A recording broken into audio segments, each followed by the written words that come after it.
Pessoal, antes da gente dar início à segunda sessão aqui da tarde, se alguém entrou antes de começar, antes do pessoal estar fazendo o check-in, pode voltar lá para fazer o check-in para confirmar a presença, tá bom? E lembrem durante a semana de fazer inscrições também via Simpla para as 3 palestras online da semana que vem. Começa às 7h30, tá? Abre a primeira sala. Fazer inscrição, Zoom instalado no computador. Sempre no computador é mais estável, tá? Do que no celular. Mas também no celular funciona. Mas vale um testezinho antes. E dia 1º, uma sessão como essa, lá no Coração Eucarístico, né? No auditório principal. É João Paulo II, Sérgio, que chama o auditório? No auditório 1, lá do Coração Eucarístico, João Paulo II. 2 palestras no dia de encerramento, dia 1º de junho. Todo mundo convidado. Também o mesmo sistema de inscrição via Simpla. Valeu, gente. Uma ótima tarde para todos. Passar para o Pedro aqui começar. E aproveitar, pedir a vocês que espalhem a palavra, façam convite a outros colegas, a pessoas de fora também, de outras instituições, para que a gente tenha sempre casa cheia, como está sendo. Hoje a concorrência da Madonna não era mole, e estamos vencendo aqui. E o auditório do Coração Eucarístico é ainda maior do que esse, são 400 e tantos lugares, então realmente convidem todo mundo que puder interessar. Bom, mais uma vez agradecendo a presença de todos e todas aqui, agora damos início à nossa segunda apresentação. Damos início à nossa segunda apresentação de hoje do 14º Seminário Internacional de Arquitetura e Urbanismo da PUC Minas. A disciplina Seminários 1, 2, 3 e 4 é realizada de forma integrada entre as unidades Coração Eucarístico e Praça da Liberdade, intercalando palestras presenciais e virtuais. Nossa conferencista dessa tarde é a arquiteta Natália Lessa, do Arquivo SSA, de Salvador, Bahia. Natália Lessa é sócia fundadora da Arquivo, graduada em Arquitetura pela UFBA, Universidade Federal da Bahia. Coordena a desmontagem e recirculação de materiais provenientes de imóveis da cidade de Salvador, fornece consultoria sobre políticas públicas relacionadas à desmontagem e economia circular para clientes públicos e privados. Participou academicamente de bancas de projetos em universidades nacionais e internacionais, como a Architectural Association em Londres, na própria UFBA, na UFMG, Senai e UFRJ. O tema da conferência é Reuso de Materiais na Arquitetura Contemporânea. Agradecemos novamente a participação da Natália e passo a palavra a ela. Boa apresentação. Bem-vinda, Natália.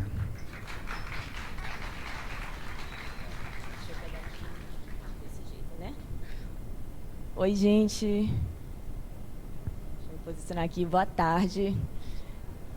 Primeiro, queria agradecer a Pedro e a PUC, em nome de toda a equipe da Arquivo. É um prazer enorme estar aqui, falar um pouquinho do nosso trabalho de reaproveitamento de materiais lá em Salvador. Obrigada. E obrigada pela presença de todo mundo aqui.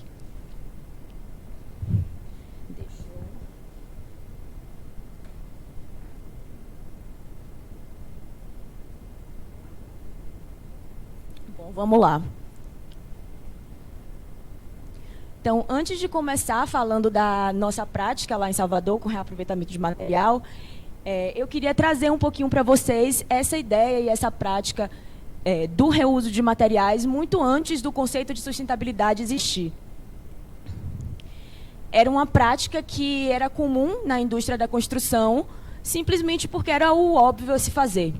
Então, essa é uma imagem de uma desmontagem do Palácio de Greenville, em 1550, em que a gente pode ver que era um processo de desmontagem das suas partes, separação de forma organizada no espaço. Então, aqui, pedras, revestimento, aqui possíveis cerâmicas, madeira, e tudo era organizado e selecionado. E aqui, a imagem, acho que não dá para ver tão bem, mas é uma placazinha de vende-se. Então, se comercializavam todos esses materiais no próprio local de demolição.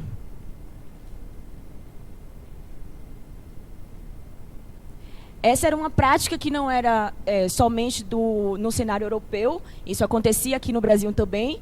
Então, essa é uma imagem de 1669 demolição de uma igreja na Mouraria, um bairro do centro de Salvador, em que a gente vê uma prática similar. Então, essa desmontagem das peças. E aqui essa imagem também não está uma qualidade excelente, mas nessa parte aqui em destaque, a gente consegue ver as madeiras que foram retiradas dessa igreja, selecionadas, e aqui toda a atração que era animal na época, né? Então, isso é uma coisa importante de ressaltar.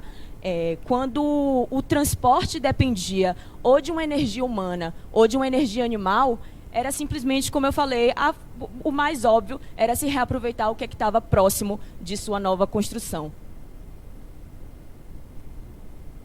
Esse processo começa a ganhar uma escala muito grande ao longo da história. Aqui vocês já devem ter ouvido falar nas aulas de história de todo o processo de reurbanização de Paris, de Haussmann, onde muitas demolições ou reformas aconteceram no processo de abrir, né, grandes vias e alargar a cidade. E isso foi uma época que a indústria do reaproveitamento e comercialização desses materiais ela estava super aquecida.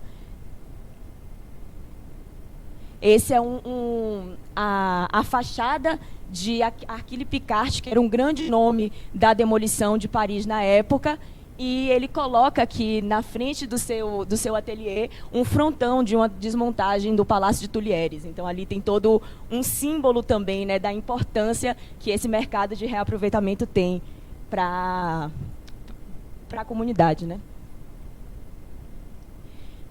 Esse cenário começa a ficar um pouquinho diferente ao passar dos anos. Então, aqui dando um salto histórico agora para início do século, né, finalzinho, 1897, quando em Nova York, em Manhattan, em Wall Street, que é uma das ruas mais valorizadas de Nova York, foi inaugurado um edifício Gillinder Building, que na época era assim, o que havia de mais tecnológico no campo da construção. 12 anos depois, o edifício já estava condenado à demolição. Então, aí também a gente começa a perceber já essa rapidez de mudança e de ciclos que a obsolescência programada começa a surgir. E, comumente, se abre aí uma licitação para ver quem é que vai ser responsável por essa demolição, né? O que tradicionalmente era a desmontagem das suas partes. Diferente do comum, quem ganha é uma pessoa chamada Jacob Volker, que também, por uma curiosidade, é quem futuramente vai inventar a bola de demolição.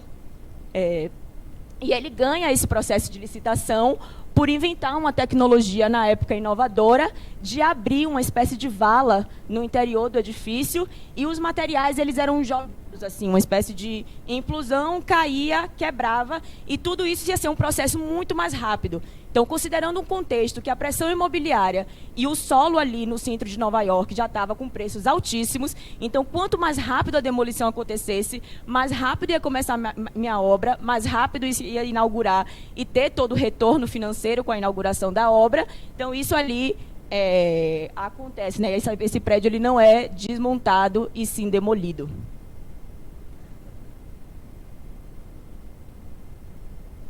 A letra ficou um pouquinho pequena, gente. Vou pegar uma colinha aqui no meu... Mas vai ficar tudo bem, vou explicar aqui.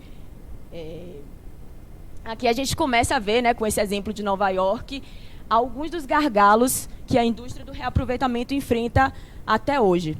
Então, são questões urbanas, como eu falei, da valorização imobiliária, né, das valorizações no centro da cidade, o que causa tempos menores de demolição e preços também de estoque nos centros da cidade, né, para esses estoques desses materiais de reaproveitamento também muito caros e muitas vezes inviáveis.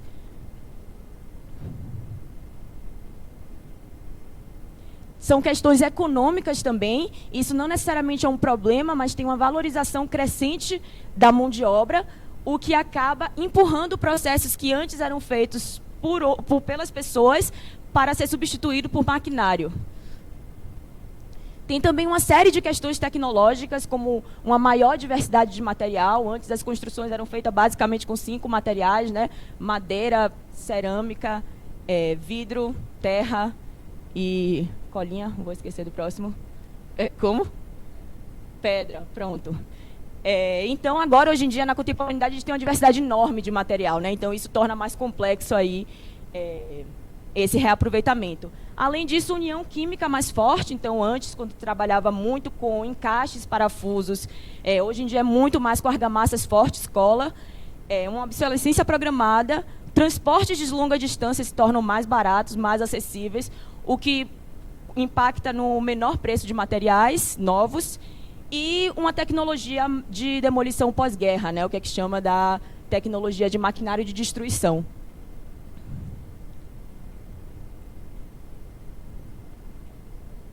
Também aqui temos algumas questões de gestão. Então, a arquitetura contemporânea, ela tem uma série de normativas mais complexas, uma divisão de trabalho, né, que talvez impacte aí nessa série de documentação, de garantias e de sistemas de garantias, né, que agora a arquitetura e a construção ele tem que lidar. Então, por exemplo, se eu estou reaproveitando uma porta corta-fogo, quem é que vai ser responsável que essa porta está cumprindo, de fato, todas as normativas técnicas que ela tem que cumprir? É o arquiteto que está especificando essa porta? É o fabricante que fabricou essa porta tempos atrás? É o construtor que construiu? É o revendedor de material reutilizado que vendeu essa porta? Então, tem uma questão aí desse processo de garantias. Então, eu acho que tudo isso são questões para a gente pensar, refletir, né, considerando que a gente está vivendo e essas questões existem aqui na contemporaneidade. E eu acho que a pergunta que a gente se faz e que a gente fez assim, antes de começar arquivo é como é que a gente pode trazer, né, para esse cenário contemporâneo, considerando essa nova realidade, o reaproveitamento de materiais. Então, acho que o primeiro questionamento e o primeiro entendimento é o impacto que a nossa indústria causa no meio ambiente, né? Então, aqui a gente tem um gráfico pizza com processos, né, etapas de uma obra, e ali o material de construção ele representa 11% das emissões de carbono da minha construção. Mas se eu considerar que tanto a indústria quanto o transporte ele está bastante ligado também ao material, esse 11% ele aumenta bastante. E aqui a gente tem uma comparação de emissão de carbono nesse gráfico, em que minhas barrinhas brancas eles estão sendo representados pelo carbono incorporado ao edifício, ou seja, todo o carbono que está sendo emitido no momento da construção, né, do edifício, comparando com as barrinhas cinzas, que elas estão representando todo o carbono operacional desse meu edifício, ou seja, no momento da inauguração, o carbono que está sendo emitido com o uso, né, elevadores, ar-condicionados, etc.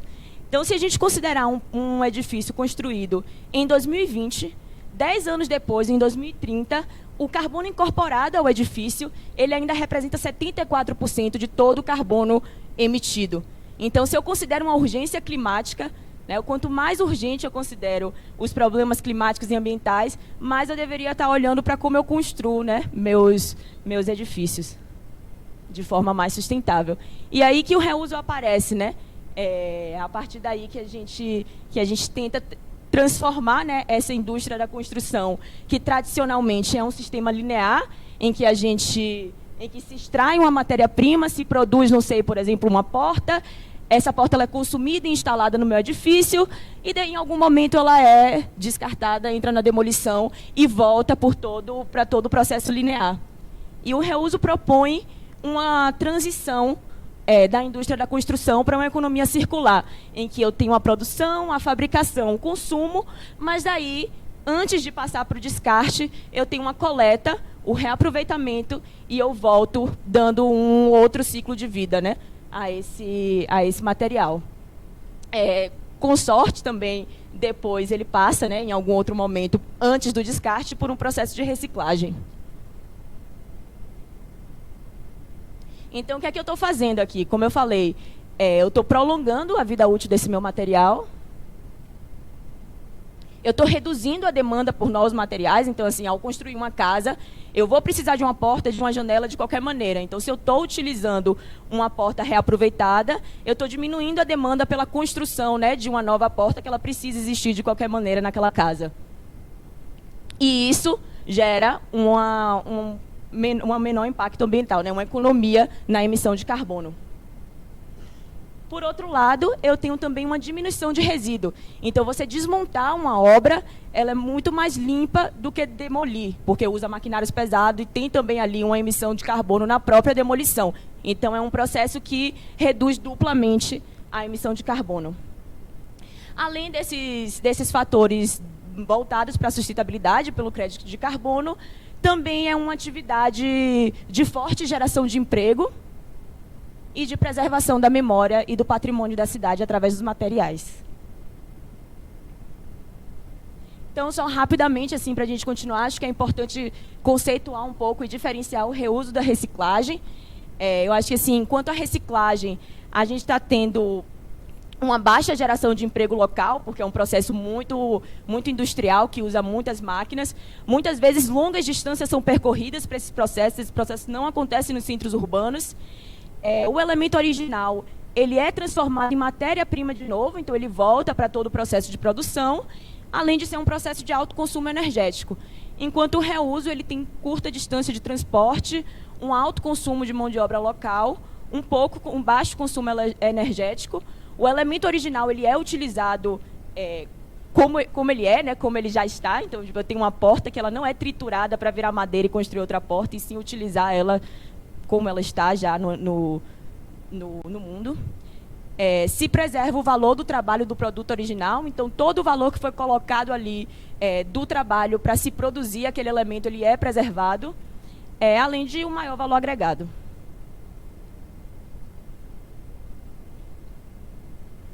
E aqui, para exemplificar, né, indo para uma escala pequena da lógica de reaproveitamento, é também um processo que ele gera valor, para além da pegada da sustentabilidade.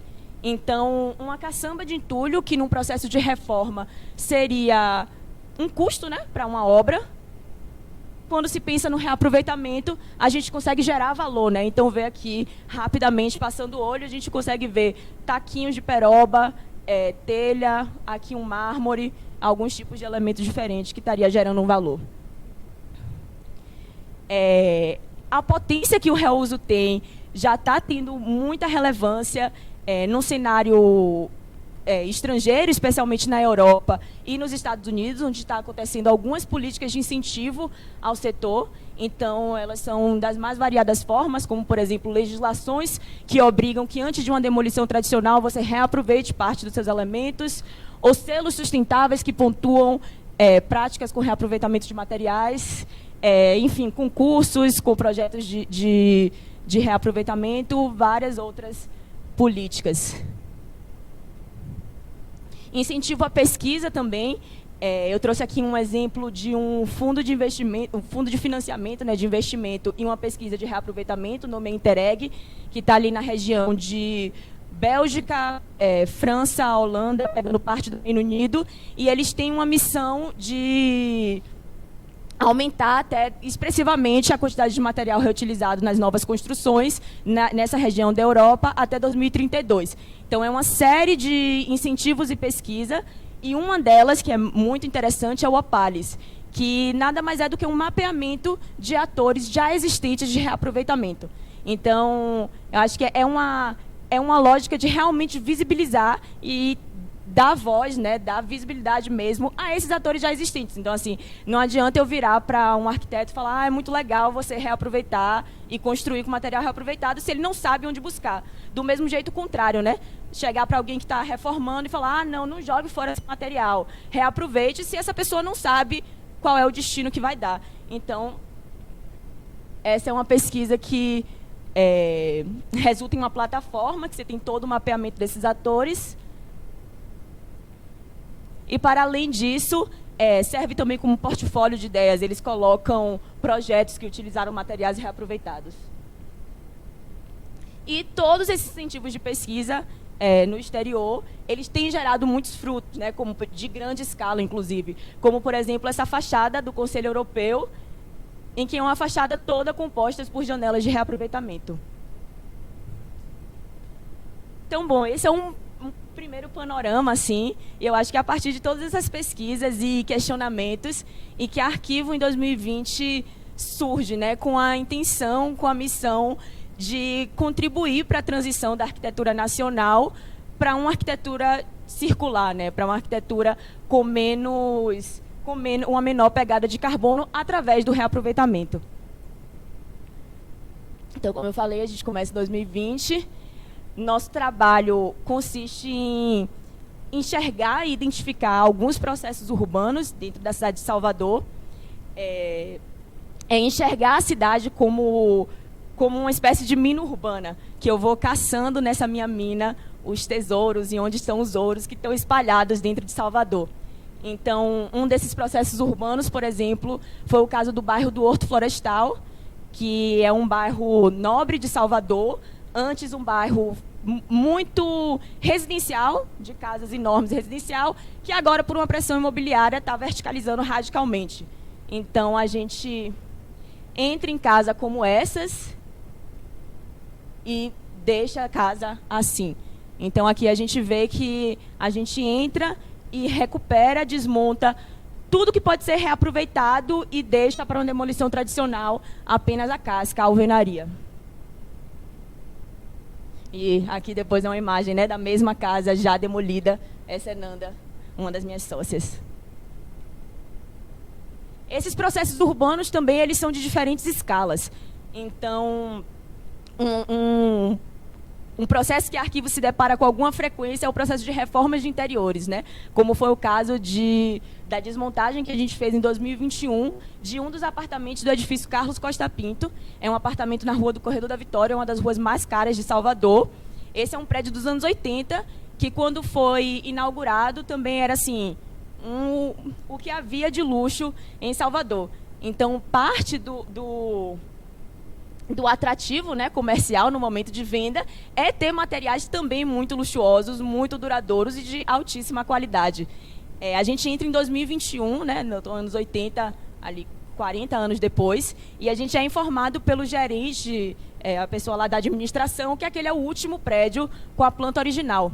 Então, isso também traz ali uma questão importante, né, que a obsolescência dos materiais ele nem sempre está ligado à sua obsolescência física, né? Às vezes está ligado a muitos outros fatores que geram esse descarte.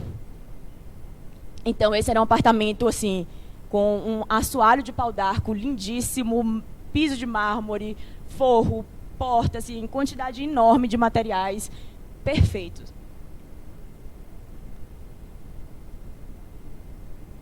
Mais uma imagem. Então, esse processo da Arquivo, né, de desmontagem, de avaliação do material, a gente entra nos cômodos, tanto no apartamento ou no caso das casas, por exemplo, que eu citei no Horto Florestal. E diferente de um cadastro tradicional de arquitetura, em que se mede todos os cômodos para gerar desenhos técnicos, planta baixa, um modelo 3D, a gente pega a medida somente do que a gente enxerga que tem potencial de reaproveitamento. Então, por exemplo, a janela, o forro, o piso, móveis, porta. E aí a gente vai coletando informações importantes para essa avaliação, tanto de custo quanto possível valor de venda.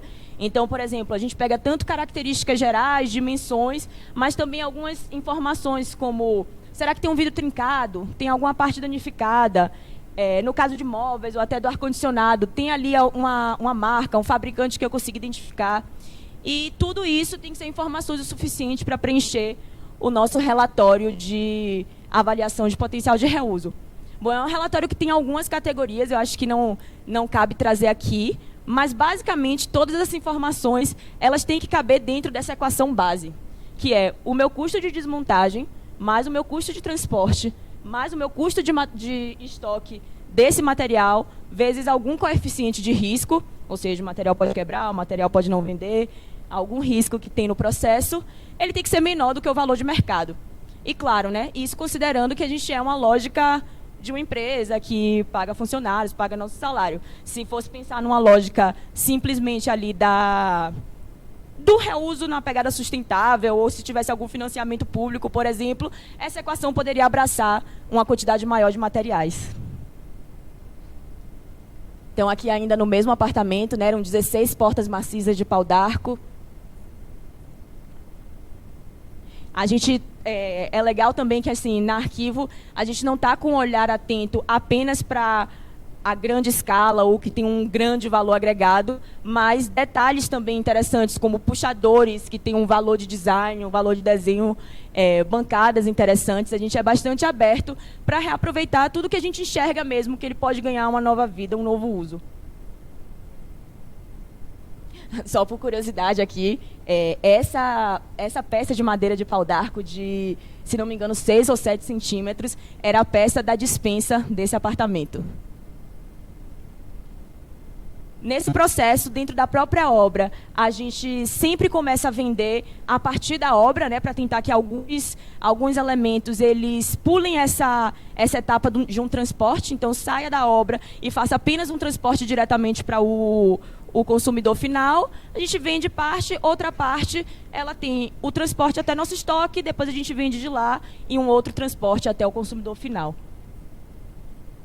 E aqui é um dos usos dos materiais de lá. Esse é um dos poucos projetos que a Arquivo fez integralmente, né? A gente trabalha com consultoria, então desenhando partes, né, de projeto de outros arquitetos, mas nesse caso a gente desenhou esse banheiro do apartamento em parceria com Ju Veras e incorpora ali um mármore do Costa Pinto. Então, essa avaliação do material, ela sempre tem que levar em consideração, bom, a viabilidade técnica, né, como eu falei, então, a possibilidade de que esse material seja desmontado, seja reinserido, preservando suas funções, né, a função, seja lá estrutural ou seja lá construtiva que tem que ter. Uma viabilidade cultural, ou seja, esse elemento que eu estou desmontando, ele tem demanda, as pessoas estão querendo comprar no mercado contemporâneo. E a viabilidade econômica, que é avaliando todas essas questões anteriores, se cabe dentro daquela equação de viabilidade financeira. E nem sempre acontece, né? Nem sempre os materiais cabem dentro dessa equação. Então, eu trouxe aqui 2 contra-exemplos, né, de experimentos de arquivo que se provaram inviáveis. Esse caso aqui das esquadrias de alumínio, a gente recebe quase que semanalmente oferta para receber, né, esquadrias de alumínio, mas tem muita gente integrando atualmente sala com varanda e não tem muita gente dividindo, né? Então não tem muita demanda de compra. Para além disso, esse é um material que exige um vão muito estabelecido, de pouca adaptação, então é mais complicada aí a venda. O mesmo acontece com uma bancada de alumínio, que essa pode ser viável ao reaproveitamento se ela for retirada de uma casa térrea ou até de um primeiro andar, de um apartamento de primeiro andar, mas nesse caso foi um apartamento de 8º andar. E ela provavelmente subiu ou içada, quando ainda não estava com a argamassa de assentamento, ou dentro de um elevador de obra, que são elevadores de dimensão maior. Nesse caso, ela não cabia no elevador, ela estava super pesada, porque se retira com a argamassa. Então, a gente decide cortar, mas cortando, ela perde muito o valor de revenda. Então, de novo, né, não coube dentro dessa equação, apesar do experimento.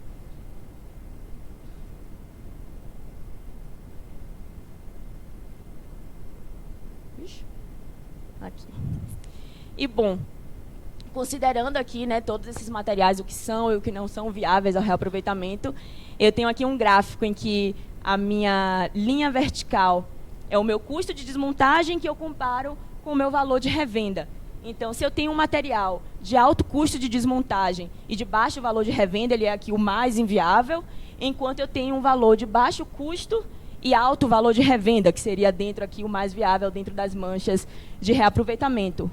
Mas, se a gente tem algum incentivo externo, né, que pode ser tanto público quanto privado, essa mancha ela pode ampliar e aumentar aí a quantidade de materiais que a gente consegue reaproveitar. E isso é o caso que acontece com o Arquivo. A gente é acelerado pelo Grupo Civil, é uma construtora baiana, soteropolitana, que cede um terreno numa região super central de Salvador para a operação da Arquivo. Então, é um incentivo assim, que aumenta muito a janela de possibilidade de reaproveitamento. E, para eles, também é um espaço que estaria ocioso no centro da cidade por tanto tempo, que está tendo uso e até uma segurança também para eles.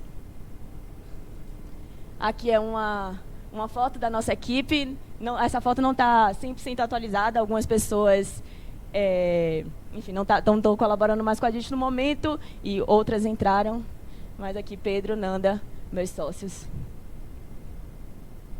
Então, bom, para além desse braço de desmontagem e revenda de material, a Arquivo também trabalha com execuções e desenhos de mobiliário. Então, esses desenhos podem ser tanto de... A gente faz mesas, estantes, etc., mas pode ser também processos como esse de desenho e execução de uma janela, nesse caso é para um café, lá em Salvador. A gente trabalha também com o processo de consultoria, né? Então, o que seria esse processo? A gente entra num projeto, um projeto X de um arquiteto que já está desenvolvendo e ajuda a desenhar a parte que envolve os materiais de reaproveitamento. Então, esse é um exemplo de uma reforma de apartamento, uma reforma tradicional, que um processo projetual tiveram várias...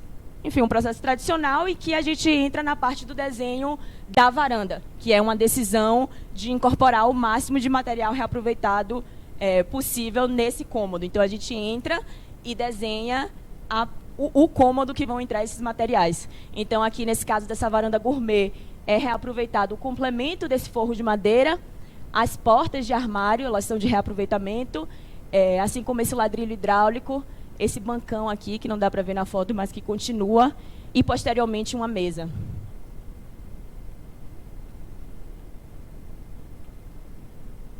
E, para além disso, a gente também trabalha com pesquisa e o nosso curso, né? A gente tem um curso que a gente dá atualmente online, semestralmente, que a gente compartilha, né, bastante das nossas pesquisas, referências e experiências da Arquivo.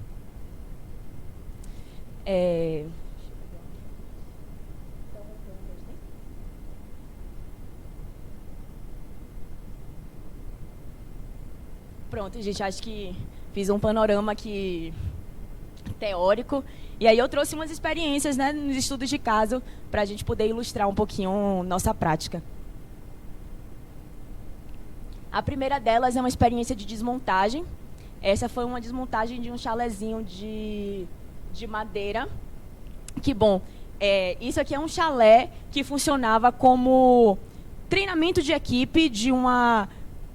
empresa de telefonia. Era um prédio enorme que tem aqui, não dá para ver na foto, e a Arquivo é convidada para avaliar toda essa parte, na verdade, de fiação elétrica, disjuntores desse outro prédio. Mas, por uma grande coincidência, semanas antes, a gente recebe uma demanda de uma cliente que estava querendo construir uns chalezinhos de madeira na linha verde, né, litoral norte de Salvador. Então, é um caso assim, que encaixa perfeito, assim, uma demanda existente num intervalo de tempo super viável, e aparece algo tão similar ao que ela precisa. Então, esse é um caso que acontece algo que é raro na Arquivo, que é uma desmontagem que ela vai inteira para uma única cliente.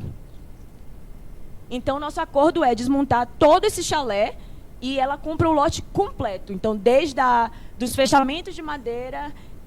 de todas as janelas, bancadas, pias, inclusive das telhas. Isso também é uma coisa interessante, porque telha nem sempre, voltando para a nossa equação de viabilidade, telha é um material que ela não cabe dentro da equação se a gente contabilizar o custo de estoque e de transporte. Então, o que é que a gente faz? Sempre que a gente entra numa casa que a gente vai desmontar, a primeira coisa que a gente faz é anunciar a telha e ver se aparece um comprador no intervalo de tempo que a gente está ali fazendo a desmontagem. Nem sempre isso é possível, então, infelizmente, às vezes a gente não consegue reaproveitar. Esse é um dos casos que a equação fecha, né?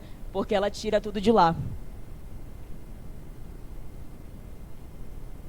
Então, aqui, peças lindíssimas de forro de madeira e vigas em perfeito estado. Parte do processo do acordo também com a cliente foi fornecer para ela todo um cadastro dessa pré-existência. Então, diferente do exemplo que eu dei antes, esse sim foi um cadastro que a gente fez como um cadastro tradicional de arquitetura, em que se detalha tudo, todos os cômodos, os espaçamentos. A gente também estabelece um sistema de códigos das peças, em que vai servir para ela como uma espécie de mapinha e de manual para uma reconstrução desse sistema estrutural na nova obra. Isso serve também, né, como um guia de função estrutural. Então, por exemplo, se eu sei aqui que esse pilar existente dessa seção com essa viga e essa combinação está cumprindo um vão de medida X, é porque se ela reproduzir esse vão, ele vai cumprir a função estrutural de maneira correta. Então, aqui, né, uma comparação de como é nossos códigos aqui que a gente fornece para ela com a pré-existência. Tudo isso, durante o processo de obra, quase simultaneamente a desmontagem é etiquetado, então a gente faz uma etiquetagem de peça por peça. Depois a gente descobre aqui para nós que não precisava de tanta minúcia assim para a reconstrução dela, mas, bom, aqui a gente faz todo o mapeamento de cada peça que corresponde à codificação em planta.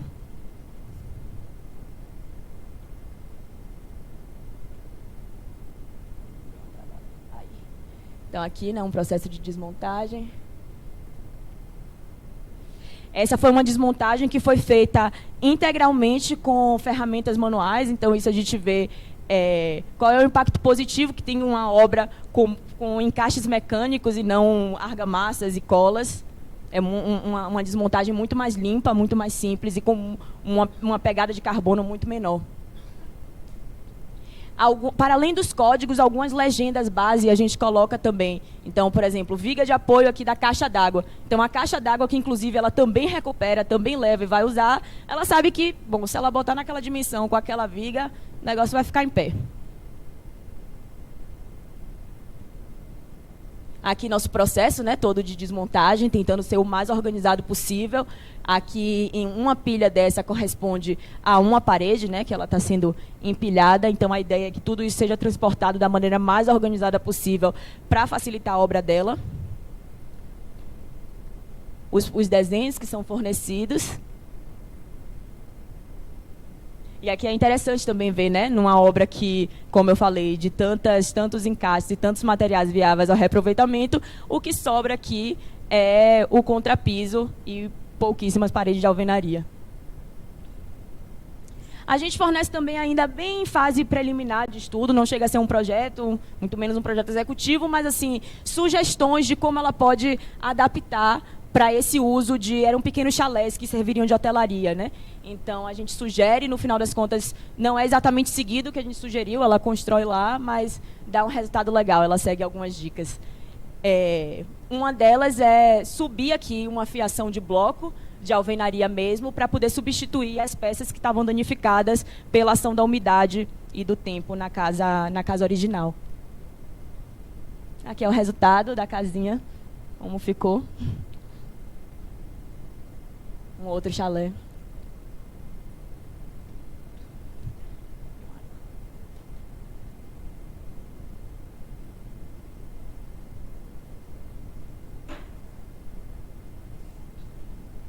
E aqui, para finalizar, eu trouxe um outro exemplo, mas agora do outro lado, né? Não de uma desmontagem, mas sim de um processo de reinserção.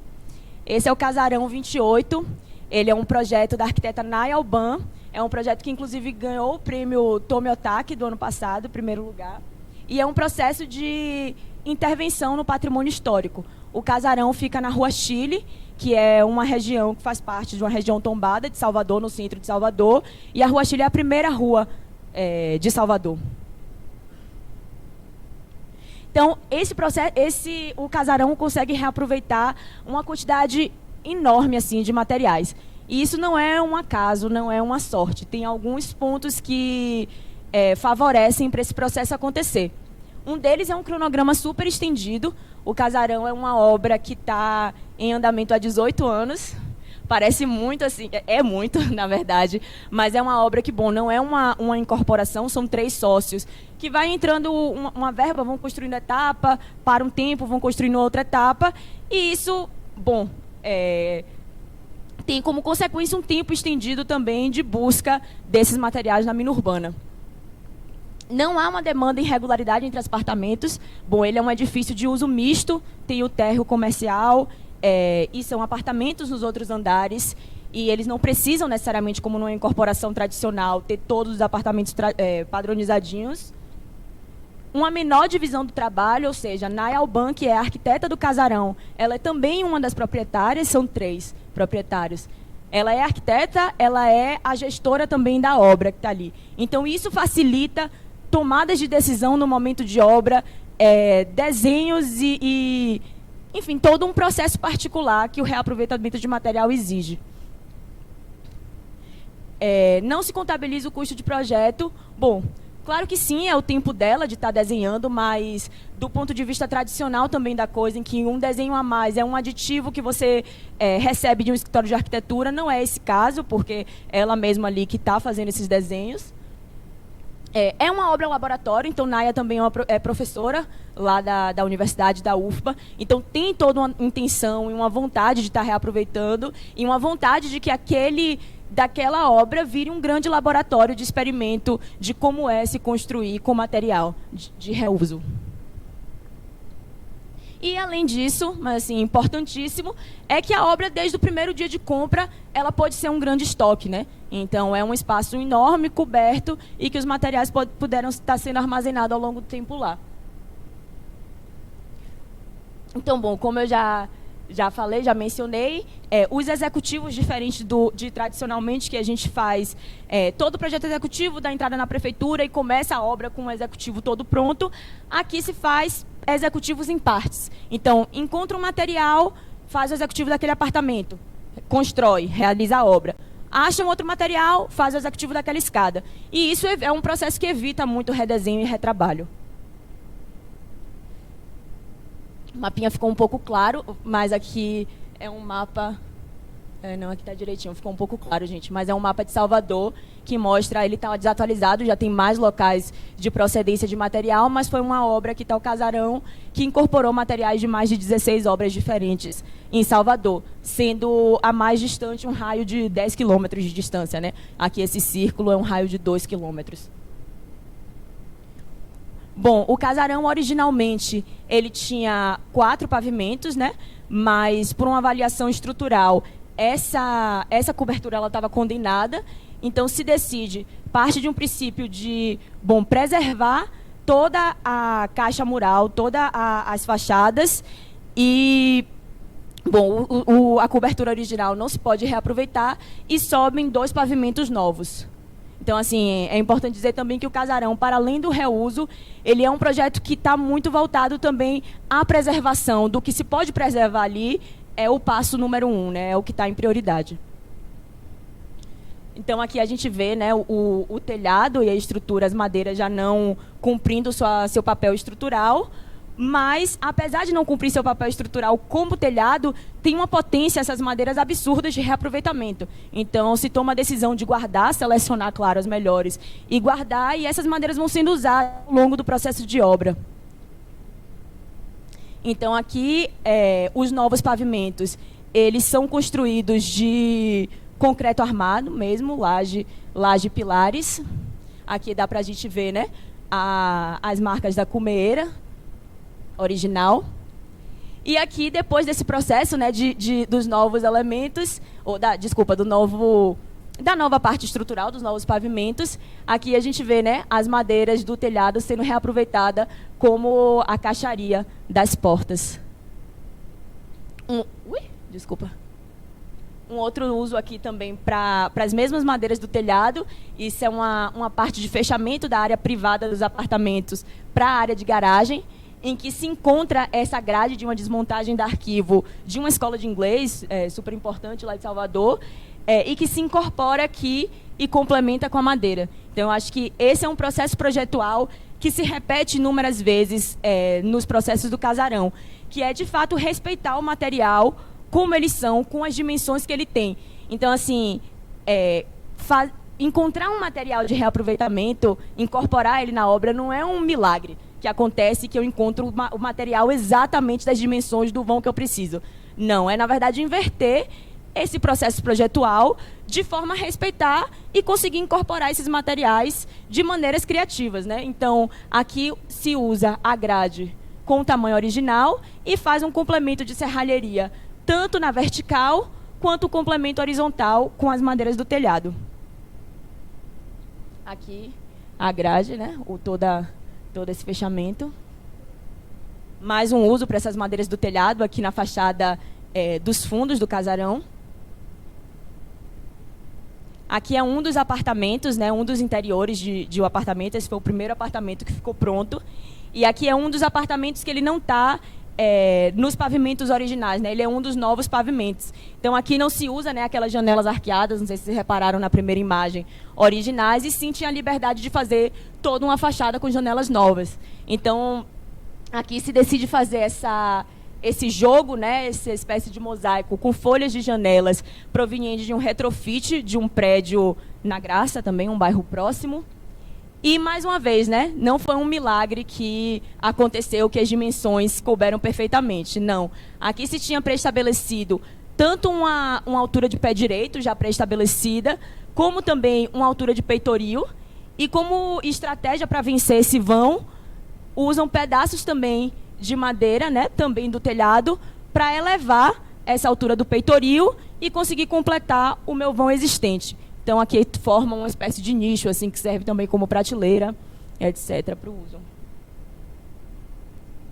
Aqui os desenhos, né, executivos, muito deles feitos à mão mesmo. Aí você vê, né, essa diferença, como é a mesma pessoa, não tem também toda essa rigorosidade de uma entrega e do desenho ter que cumprir determinados padrões do mercado. Aqui também no mesmo apartamento, uma mesa com parte do forro do apartamento do Carlos Costa Pinto, que mostrei anteriormente, os pés também todos de madeira de reaproveitamento.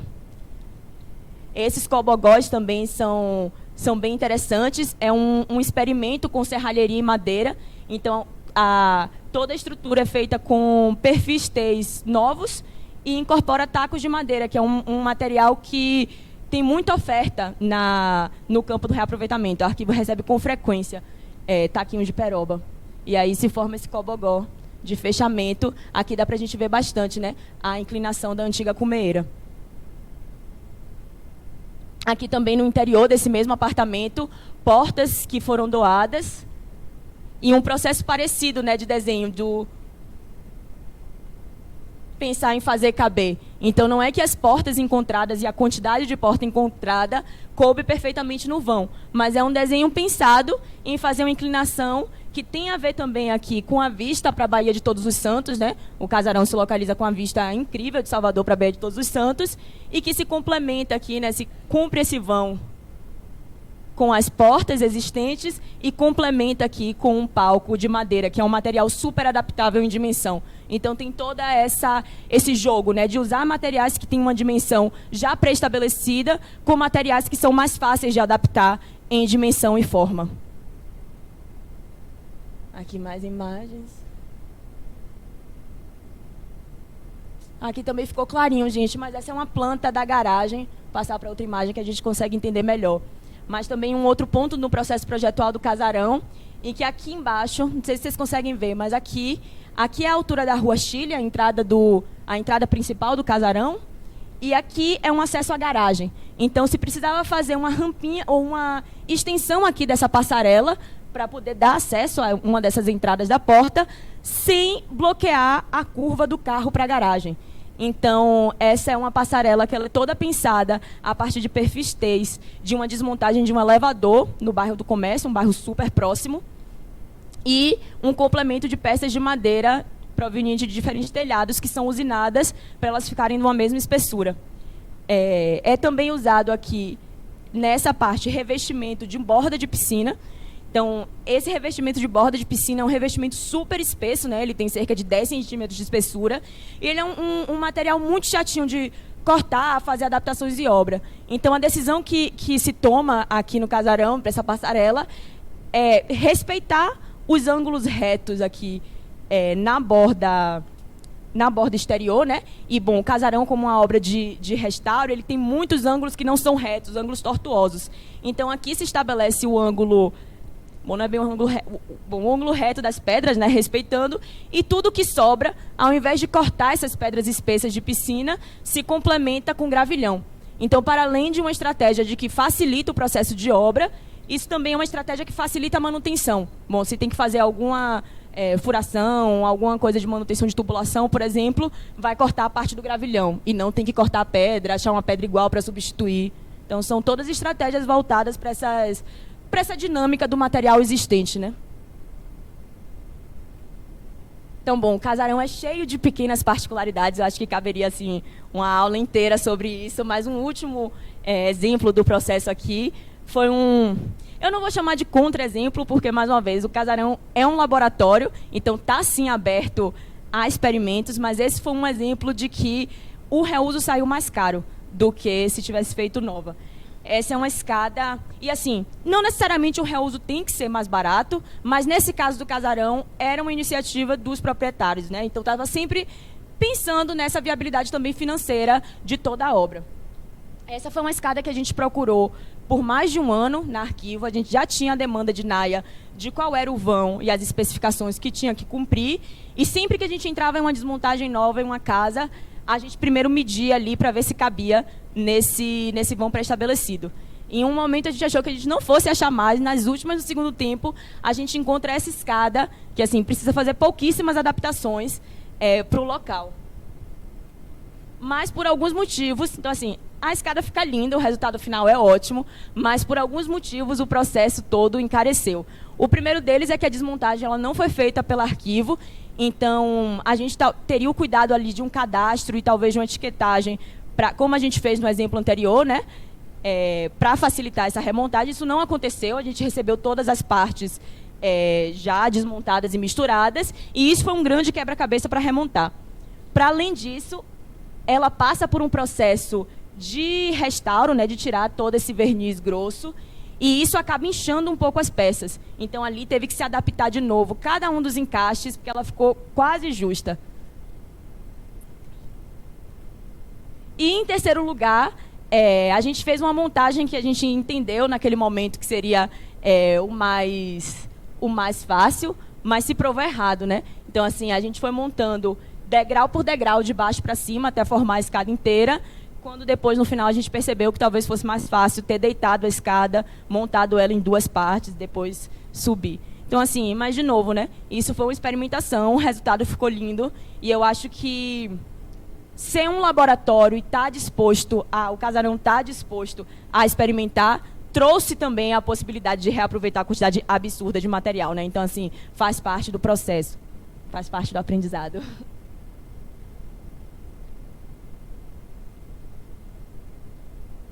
Bom, gente, essa é a fachada final e acho que termino aqui. Muito obrigada.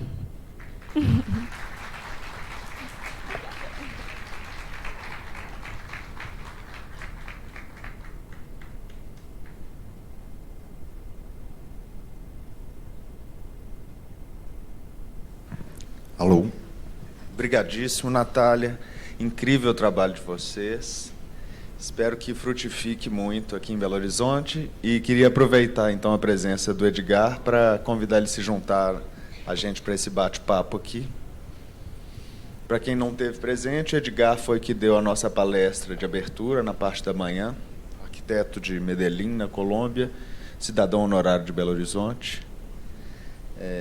Bom, então vamos abrir para perguntas. Edgar, quer começar?